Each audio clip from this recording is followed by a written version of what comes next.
ও দাদি, দাদি, চাচা কোন জায়গায়?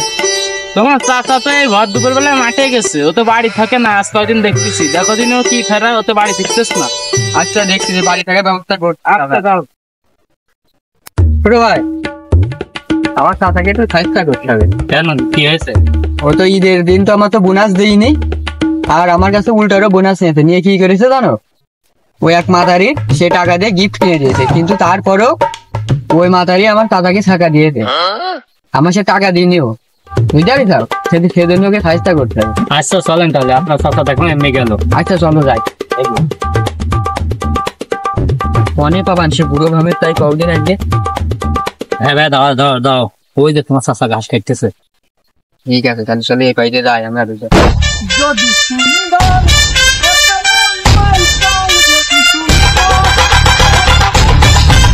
যদি সুন্দর একটা মুখ পাইতাম, যদি সুন্দর একটা মন পাইতাম। এখন চাচারে তো চাচা বলা যাবে না, তাহলে কি বলবো? ভাই বলবো। আমি একবার বলবো, আমার সাথে তুমি শুধু তাল মিলাবা, ঠিক আছে? চুপ করে থাক। বাচ্চা ভাই শেখা খাই।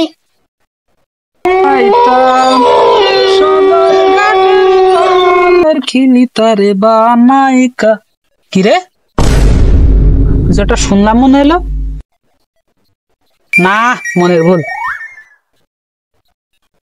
যদি সুন্দর বাচ্চা ভাই শেখা খাই, বাচ্চা ভাই শেখা খাই। এ কে রে? আমার বাচ্চা, সাহস আমার 100, ভূতের কর্ম নির্বংশ। কই তুই, কই সামনে আয়। বাচ্চা ভাই শেখা খাই, আমরা তার মাথা খাই। কি রে? না, এ তো আমার মনের ভুল হতে পারে না। দুপুর বেলায় ঘাস কাটতে এসে মনে আছে ভুল কাজ করেছি।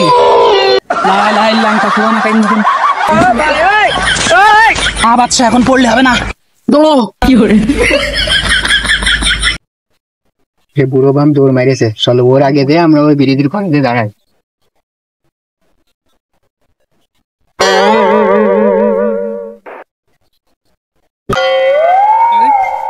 আজকের মতন বাইসে গেছি। কি হয়েছে? আরে ভাতিজা কইছে সে খুলে যাস একটু। গেলাম, তাই এসে বুঝে দিয়েছে। তা ভূত দেখতে কেমন?